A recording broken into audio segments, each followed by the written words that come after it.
before our city council meeting, continuing a series of pre-meetings that we have done this fall. Tonight we are fortunate to have Pepco with us to update us on their Takoma to Sligo underground line project. I will introduce Tammy, who's been one of our main contacts, and then she can introduce the whole team. As a reminder, we started doing these pre-meetings as a way to bring in partners and other people who are working with the city, have them do a presentation, and then open it up for discussion and Q&A. So instead of just having Pepco come in and present in front of the city council, when only the city council members get to ask questions, we want to open it up for members of the public. This fall, we were lucky enough to have our county council member Tom Hucker join us. Was it just last week? Yes, I think it was just last week. We had pulled together representatives from the United States Postal Office to talk to us, and we want to thank our representative Jamie Raskin for helping with that. So tonight I'm going to turn it over to Tammy, and she can talk about the project for about 15 minutes, and then we'll do Q&A, and you can use that microphone. Yes. I think I can use this mic. Yep. If everybody can hear me, let me know if you can't hear me. Tammy Watkins, Government Affairs with Pepco. I'm pleased to be here again tonight to report to council members and the public the status of our project, our Takoma to Sligo work that many of you are familiar with. This evening, I have with me Mr. Jacob Robertson, who is our project manager with our contractor at CW. I have our Pepco project manager, Ms. Robin Sanadov, and I also have our project ombudsman, Ms. Shamira Edmonds. And as we go through the presentation tonight, at the end when we do question and answer, I will certainly do my best to answer as many questions as I possibly can, but I will certainly be deferring to an expertise greater than my own when I need to. So it's a presentation that I know many of you are familiar with. I cannot impart enough that this project is a critical component for Pepco in our responsibility to provide customers safe and reliable service. What we're doing is we are installing high voltage infrastructure between two of our substations to connect them. That makes the service more reliable, more resilient for our customers. The primary affected areas are the areas of Silver Spring, Takoma Park, Eastern Avenue, portions of both Maryland and DC. This is a map that gives you the project route. So on the southern end, we have the Takoma substation, and on the northern end, we have the Sligo substation, both starred to show you the distance between the two substations where we are conducting construction work. If you're able to see the color graphics, areas on the map shaded in green indicate areas where construction is complete. And just so we understand, when we say complete construction, we mean we have the two ducts that are in. So those are areas where the majority of the civil work is completed. Areas shaded in red are the areas that we anticipate completion in 2019. So for those of you in the Takoma Park area, if you're looking at the southern part of the map along Eastern Avenue, you can see there are two portions, one along New Hampshire Avenue that is shaded in red, and another portion on Eastern Avenue that is shaded in red, where we anticipate that construction to be complete this year. Areas in blue indicate that that is an area that we have scheduled for construction in 2020. And if you'll notice, the blue areas are much less, so we do anticipate less construction moving into 2020. And we can come back to that map for reference for any questions that people have. So I've had the pleasure of being here in Takoma Park since September of 2017, and even earlier than that with some preliminary outreach going back to 2016. The project is scheduled to continue until December 2020, and we'll talk more about that schedule as we go through. So, duct bank construction, that's the civil work that we were talking about, the two underground duct banks that are being constructed. The schedule for that is taking place right now, began in September 2017, goes into spring of 2020. The second phase, which is the electrical cable pulling, and we'll talk about that as well, that work is beginning this fall in 2019 and will go into summer of 2020. And this is just an overview of our work hours. So for State Highway, 9 to 3, Montgomery County, District of Columbia, and the City of Takoma Park have us working 9:30 to 3:30, and then of course 9 to 9 a.m. to 3:30 in Takoma Park. We'll talk about it certainly as the presentation goes on, and if there are questions, yes, there are areas, locations, times where we are doing night and weekend work on occasion. Much of what influences the night and weekend work, we take into consideration safety, we take into consideration access for certain areas. We also use weekend work in an effort to try and make up for work days that we lose either due to severe weather conditions or for other reasons. But it is important that people understand that night work and weekend work on occasion does occur with this project. So something that's really important, I am very pleased to say, and anybody jump up and correct me if I'm wrong, we're at a very critical junction with the project. We are over 50% complete. I remember being in this room when there were lots of people at the start of this because we were only 5% or 10% complete, but we're over 50% complete. So what I do want to highlight is what this means for residents, what this means for the public, is you're going to see, as we move forward, less and less civil construction and more electrical construction. With the civil construction, residents experience the 2-lane closures that were happening. That's more of the trenching, the usage of the temporary steel plates, duct installation, backfilling, and the temporary restoration. As we move from civil to the electrical construction, and it's important to note that it's not two independent processes, it's actually one over the other, but obviously as time goes on, you'll see less and less of the civil construction. With the electrical construction, and this is the cable pulling, this is temporary traffic controls, and that's because all of the electrical cable pulling occurs at the manhole locations. Correct me if I'm wrong, it's 46 manholes from 32 total manholes on the project, and the electrical construction goes manhole to manhole because those cables are pulled underground. Splicing of cable, and the splicing of cable also occurs at the manhole location. So all of that work is much more localized, and we're not talking about taking up massive lanes of traffic. And also, as we move from civil construction and through electrical construction, and we'll talk about it through the presentation, residents can also expect to see permanent restoration of the roads, which Pepco has remained committed to, and I know that's very important for people at home watching and people in the room tonight. And we'll talk about our schedule for road restoration. We'll talk about it right now. Road restorations actually beginning this fall in the areas of Albany, Buffalo, Baltimore, Piney Branch Avenue, Cedar, Colesville, and Wayne. This is the area where we're focusing because the restoration coincides with areas where we have completed the 2 duct banks. So these are areas where the civil work has been completed.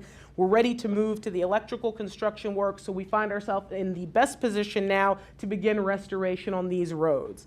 For these roads, this work's beginning in October and it will continue into November.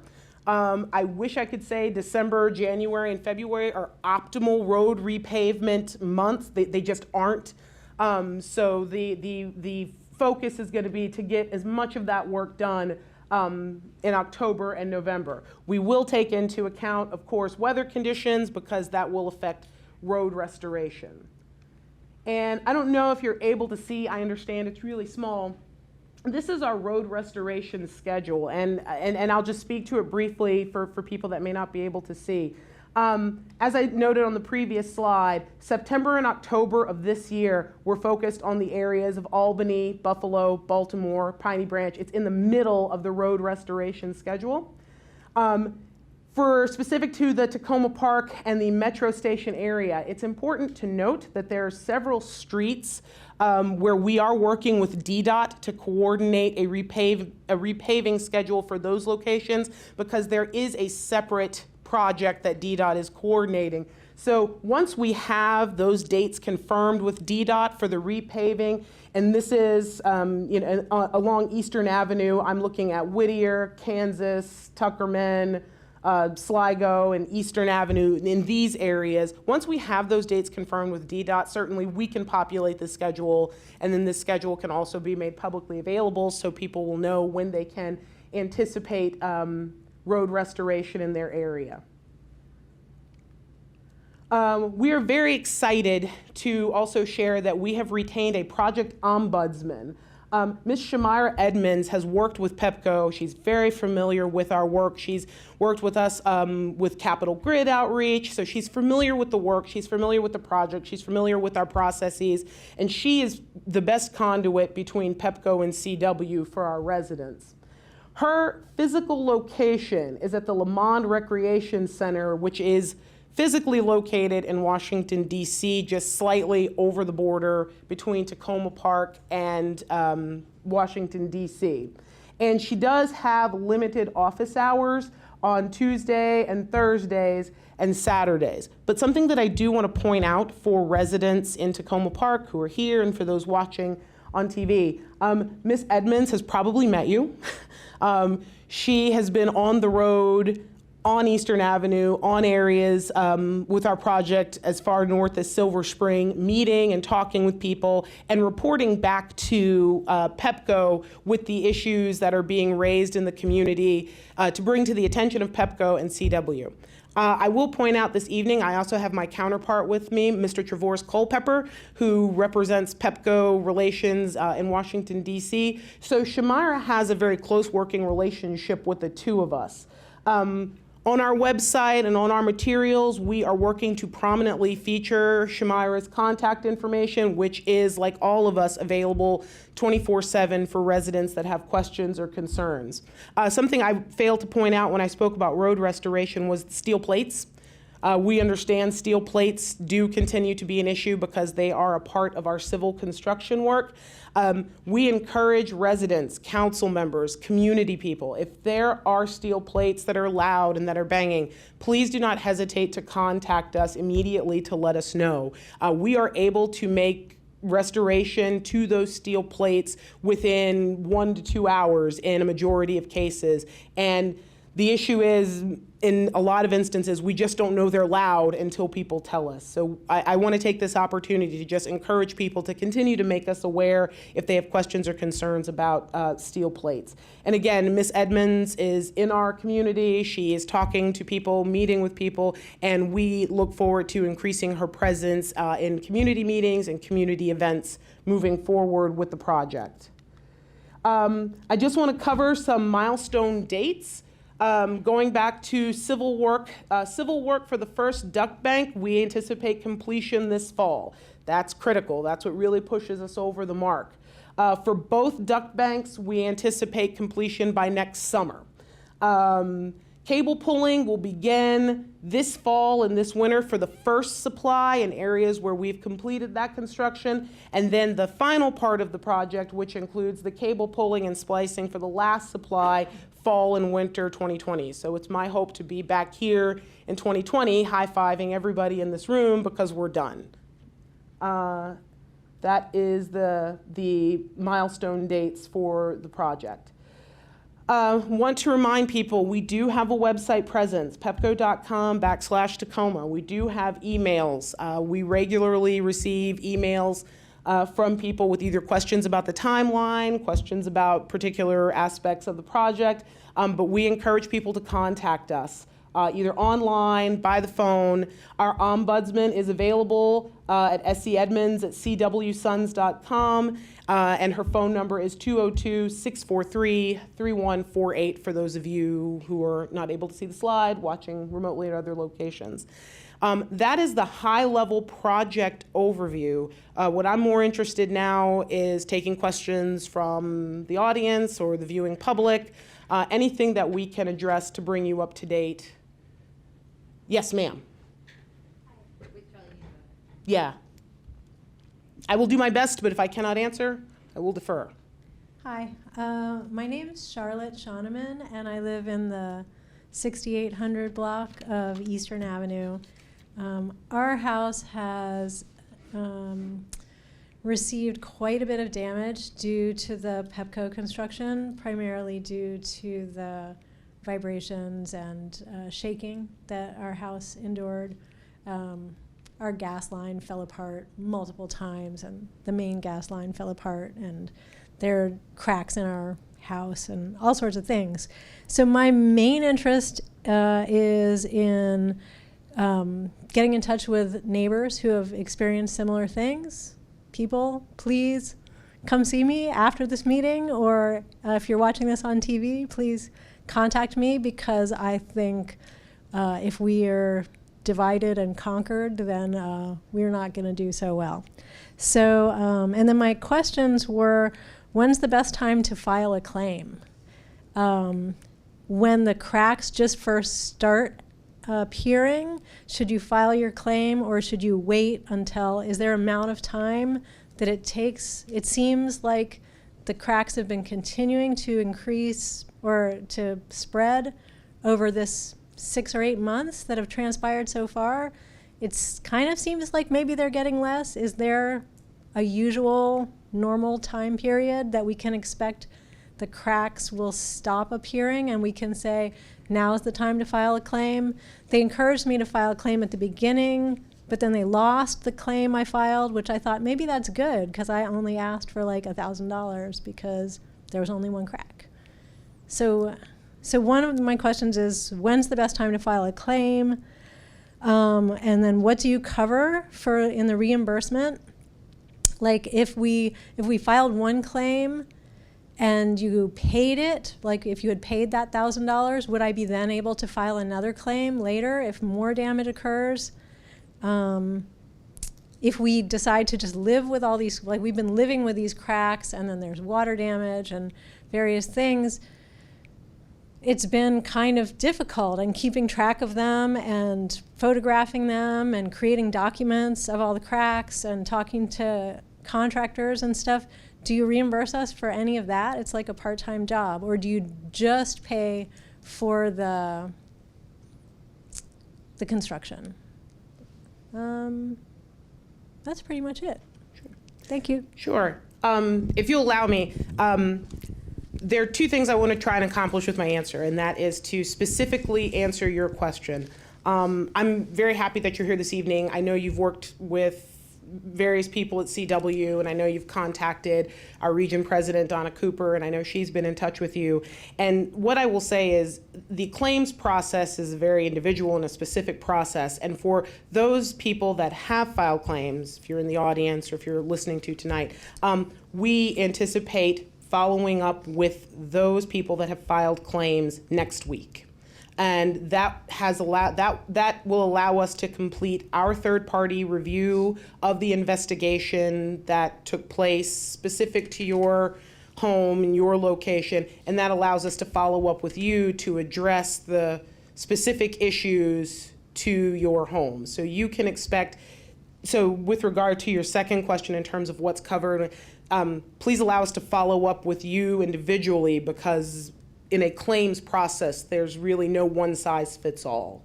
To people in the audience and to people watching at home, in reference to Ms. Schoenman's first question, the best time to file a claim is when you notice the problem or when you notice the issue. We do have a claims process at Pepco, and we encourage anybody in the audience, anybody watching on TV or listening in, to certainly contact us to initiate the claims process so that your claim can be investigated and we can follow up with you to address issues specific to the claim that you're filing. If I could take a moment of personal privilege, and that is to simply, apologize to Ms. Schoenman, only because I'm familiar with your issue and I know it has been a long process. We regret the time that it has taken. I know you've shared your experience at other meetings, and of course, if there's anybody else here who would like to reach out and communicate with Ms. Schoenman, we certainly would encourage that. And if there are any other issues here in the audience tonight, or people watching or participating at home, please allow us the opportunity to respond. And specific to you, Ms. Schoenman, again, I apologize for the length of time that it's taken, and we do expect to respond to you as well as the other people who have filed claims next week. And Tammy, if someone does have a claim, how should they file that? Like, where should they go? Sure. You can actually notify us online. You can call Ms. Edmonds with CW and Sons. We have a dedicated claims processor within Pepco who his sole purpose is to investigate and follow up with these issues. and then we can put you in touch with that claims processor to get you started on the process. I know it has been confusing for people in the past, and I know there has been that back and forth, but we think that we have certainly streamlined the process for filing a claim. Thanks. I know Councilwoman Costick, did you want to ask your questions? Thank you for being here tonight. I have a couple of questions. One is related to Eastern Avenue and the section basically from Laurel to New Hampshire Avenue. I know you showed the map earlier, but can you walk through more specifically what people living on Eastern in that portion can expect? I see that there's the construction, the blue and the red. In that little basically corner? From Carroll Avenue down to New Hampshire.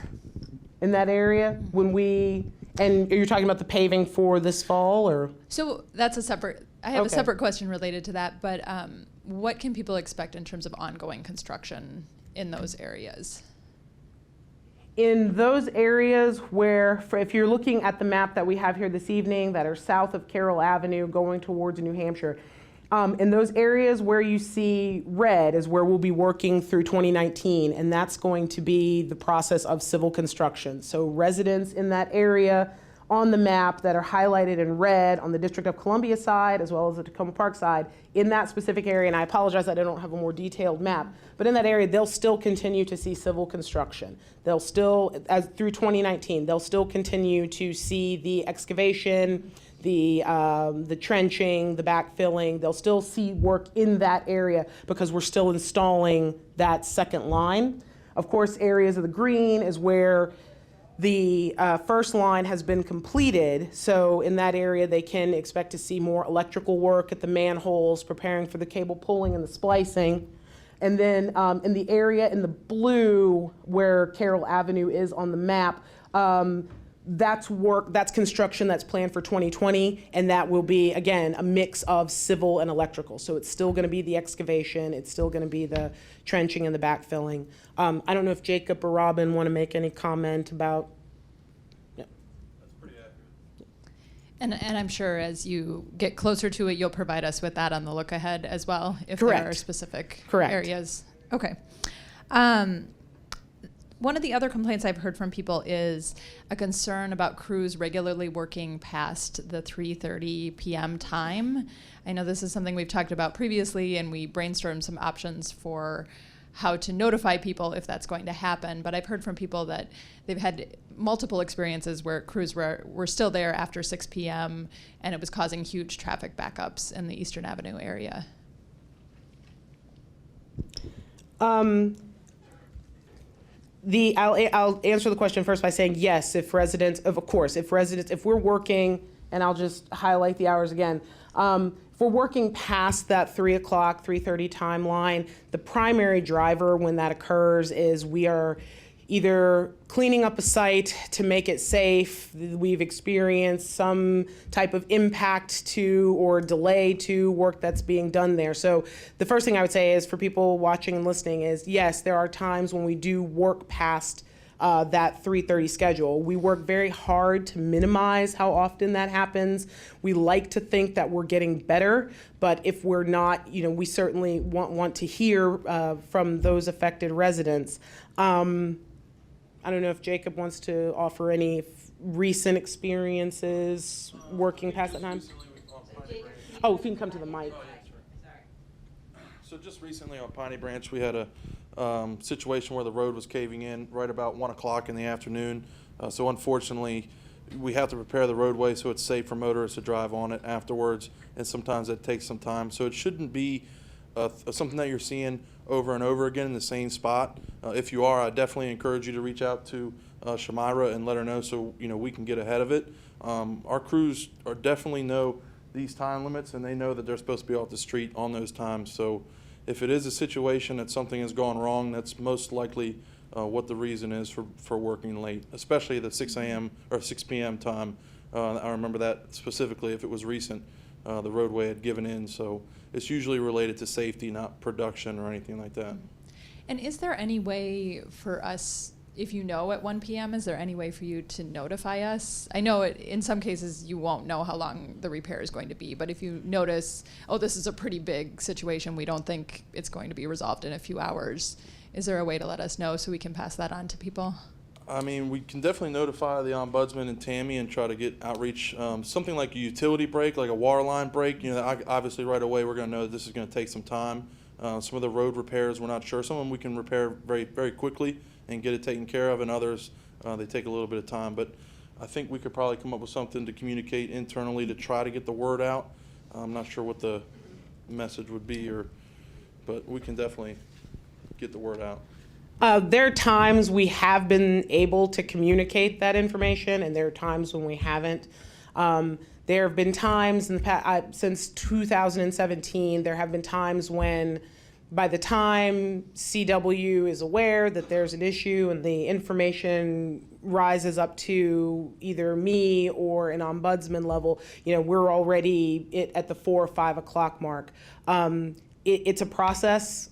Sometimes we get it and sometimes we don't. I appreciate council members continuing to remind us of our responsibility to notify residents, especially because of the impact. I will say this, if there is any access to community listservs, if there are community residents that are interested in, being a contact for us, we don't always have to we can, once we have the information, we can share it with anybody who wants to know.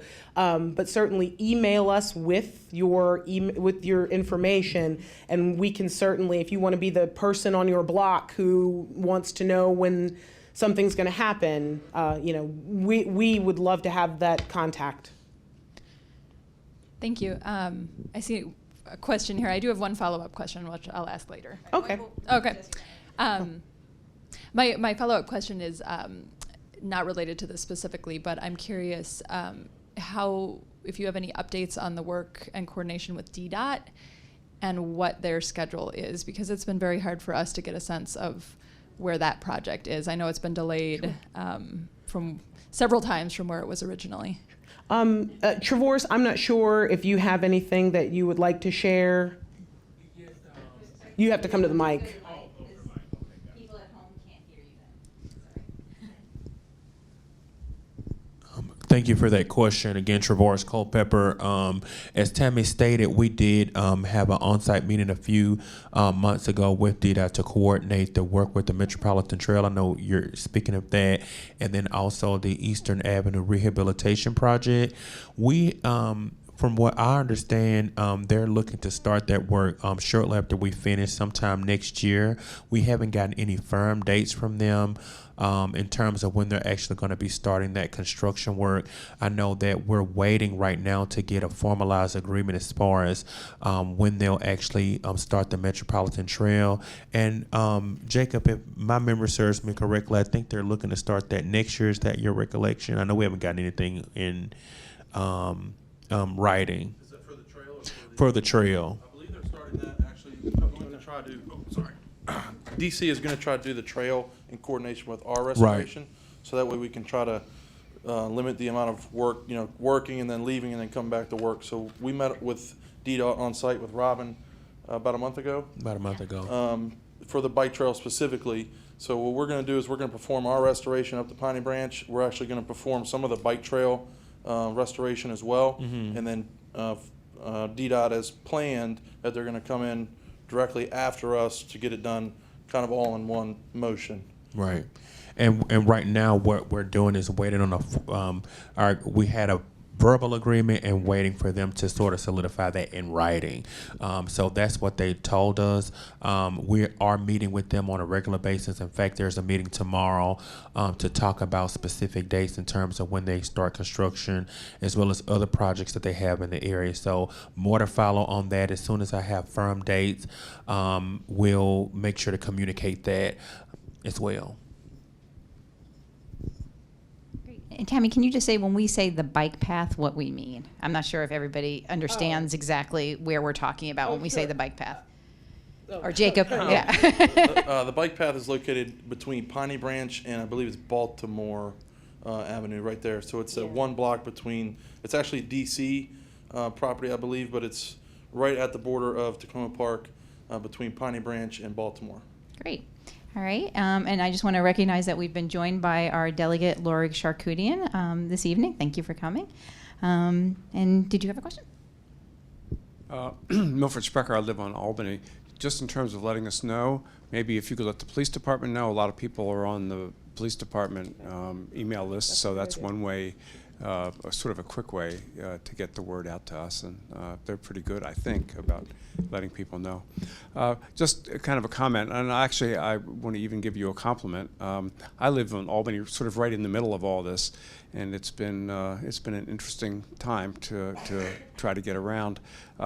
But I think your flaggers have done a good job. I know they haven't been perfect, but you have a lot of flaggers out there, and I think they, for the most part, keep traffic going. So I want to, and they tend to be fairly friendly. Sometimes they're a little messy, they leave trash around, but I think they're doing a pretty good job. But the restoration of the street, particularly in Fenton, from Takoma Avenue past Montgomery College, it's just abysmal. And Tacoma's not great either, but it would just seem that you could maybe do a little better job of at least your temporary patching. So it's because you really have to slow down. And that part of Fenton, there are buses, there are trucks. I mean, that is a very heavily traveled route. And I just avoid it because, but it's just a mess. And this is outside Takoma Park, but you're up on Georgia Avenue. I'm a little surprised that the State Highway is letting you get away with what they're letting you get away with up there, because it's, I was telling Councilmember Kovar, I was driving up the other day, I tried to avoid, I've got a small car, and I just, I was lucky that there was such a noise, I thought maybe I damaged the car, but I had, as far as I know, I haven't. But it's not just Takoma Park that's suffering all of this, so this restoration, and I don't know whether CW is doing that work or not. Yeah. I know there are multiple contractors out there, which I'm sure adds to the problems of coordination. But I'm glad to see that there's the Pepco project managers here, because I've kind of kept my eyes open for the people and the hats that they wear and all of that. In fact, I was looking today. I've never seen a Pepco project manager on site, and maybe that's not the role, to have a Pepco person there all the time. But a lot of times in construction projects, there are. Whoever's sort of managing the whole thing will have a representative there to make sure that the work is taking place appropriately. And I'm not saying it's not taking place, but I just haven't seen a Pepco badged person, but I'm not out there all the time, but I do go through there a lot, and I just haven't noticed anybody. So just for whatever that's worth. Oh, thank you. Thank you for your comment, your suggestion with the police department. I'll certainly follow up with city staff, and we'll start that channel immediately. Hi, I live on Eastern Avenue in the 7,000 block, and I want to thank you all or whoever did the paving. It's beautiful. Thank God. Well, thank you. But I do have a question. I am located in the 7,000 block, right between Holly and Piney Branch, and I see there's a little bit of blue. So I'm trying to understand, if the street has been paved, what comes next as indicated by that little bit of blue? Nothing. You're in the clear. Okay. Thank you. You can go home. Okay, but and I also want to note my appreciation for the hanging notices that were being distributed on the property where I live. I live in the apartment, or one of the apartment complexes on Eastern, and I did see them actively hanging informational door hangers on our property, so I appreciate that. So thank you. Thank you. Thank you very much. Thank you. Yeah, Peter, and then back to you. Another comment. Notice that a lot of the curbing has really been destroyed in that area. So when you do the restoration, it looks like it's going to be a pretty significant project. A little bit like what happened on Eastern, where I know I guess the city or one of their contractors came in and replaced the curb. But there's been a significant amount of damage. I'm sure the city is on top of what's been damaged and it'll get replaced, but there's an awful lot of work yet to be done. Thank you.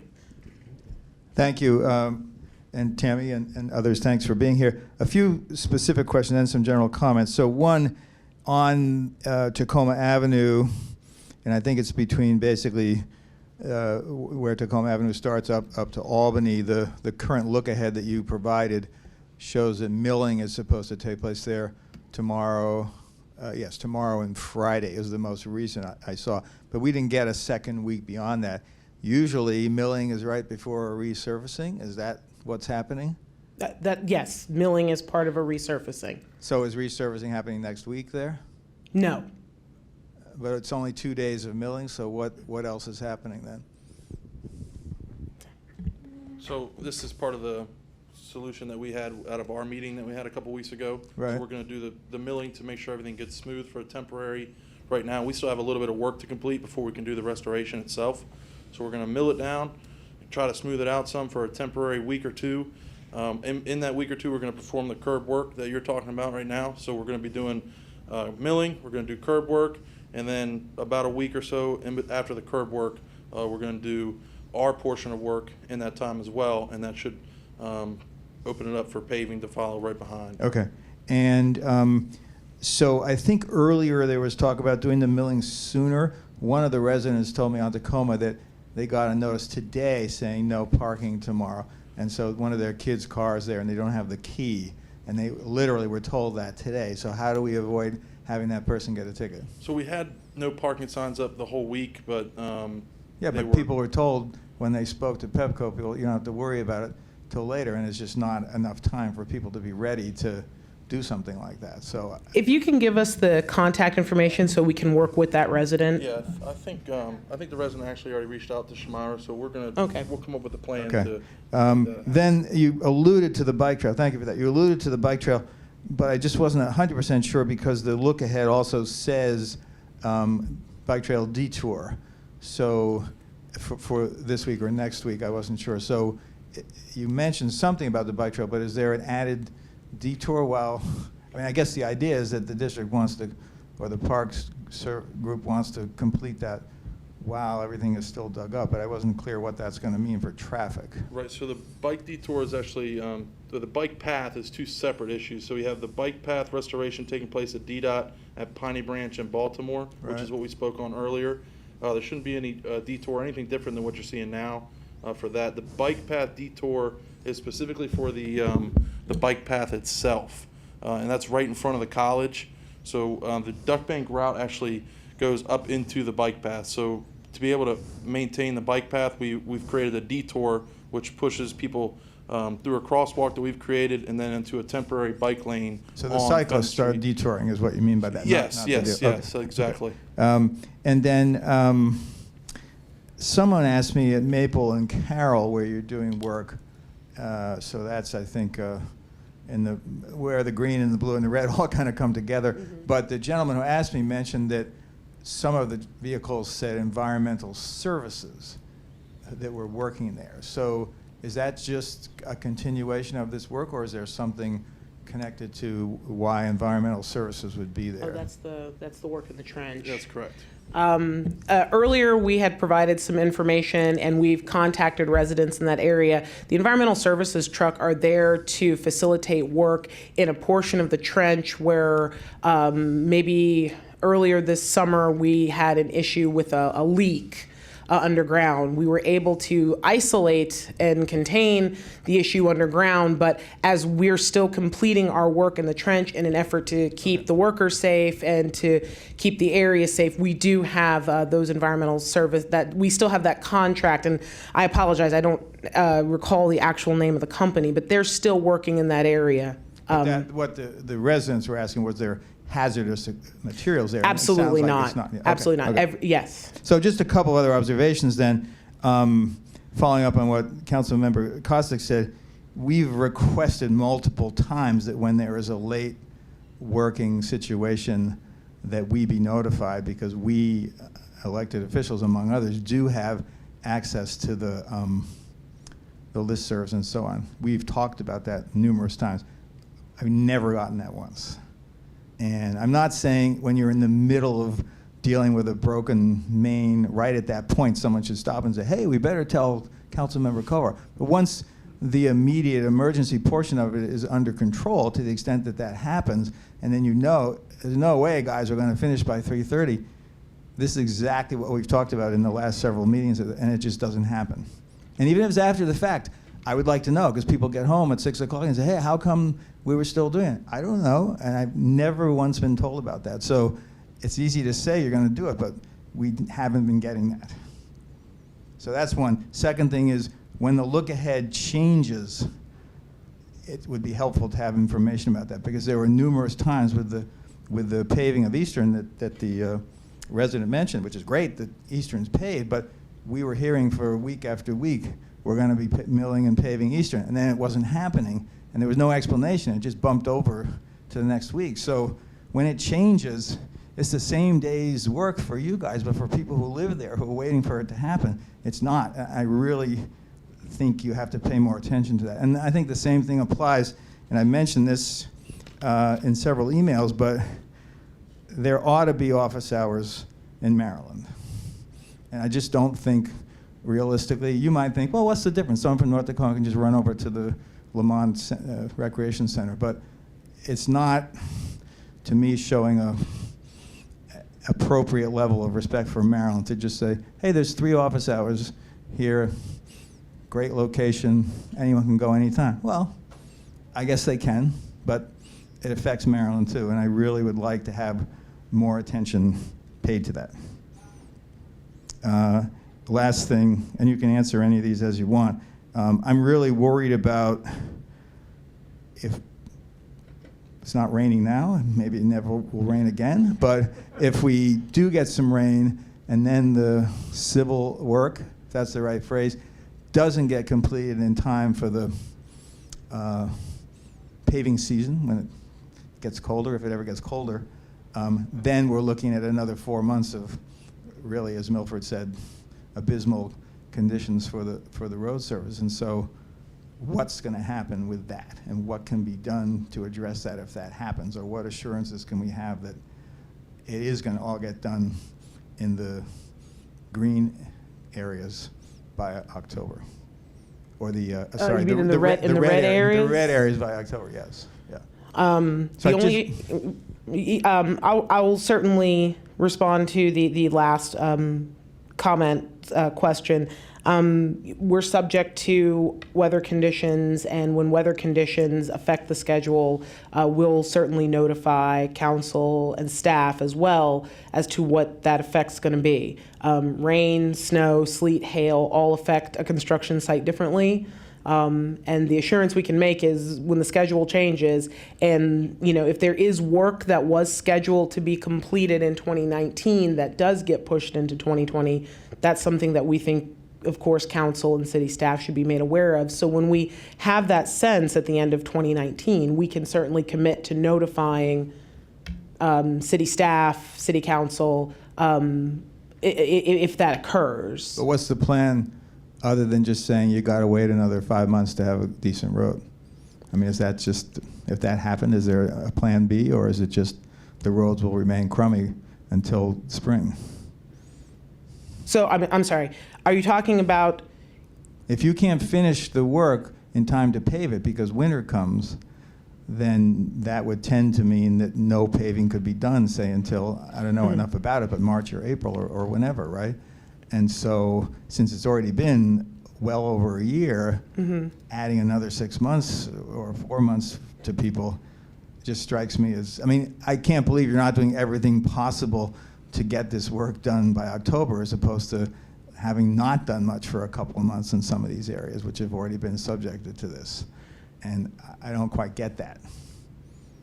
So let me try, and then I'll defer to Jacob or Robin on this. Paving that is scheduled for October and November of this year, that's scheduled, and that's to coincide with areas where we have completed construction. So that repaving that we have planned for 2019, here in the next 2 months, we don't anticipate that schedule being impacted.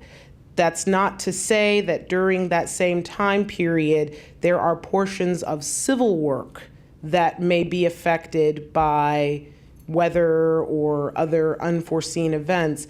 And when that happens, I would defer to Jacob or Robin to develop a plan for picking up that work as it relates to the civil or the cable pulling. Like anyone else at home, when something happens and you have to find a way to incorporate that construction into a new plan. I'll ask Jacob or Robin if there's any other comment or thought that needs to be included in that assessment. No, I mean, just to ease your mind, I feel very, very confident that the restoration. Mike, Sorry. Just to ease your mind, I do feel very confident that the restoration is going to take place from Baltimore through the Albany-Tacoma intersection in October. I don't foresee any delays, even weather. The portion of work that we have to complete is a couple of weeks. Even if it were delayed, it would be 3 weeks. So I don't see any problem with that. Now, the hypothetical situation that you're bringing about, I don't really like to discuss because I don't know that I could come up with an answer, right now. But the answer is that we would have to come together and come up with a solution. And I'm sure that solution would be paving sooner rather than later. But, I mean, we would have to come together as a team with Pepco, CW and Sons, and Takoma Park and find the solution. I don't have an answer for that right now. I'm going to stop. I would just feel better about that if these other things we had asked for to be kept updated on had been happening, and they're not. So I really want to urge that the kinds of things that Councilmember Kostick and others were talking about, when there are, even on a given day when it runs late, we need to know about that. And when the look-ahead changes, we need to know about that. And when there's a change in the no parking, we need to know about it. It can't just be that it spools out on next week's look-ahead. That's just not sufficient. Can I ask a follow-up question? Jacob, this is for you. Sorry, don't sit down.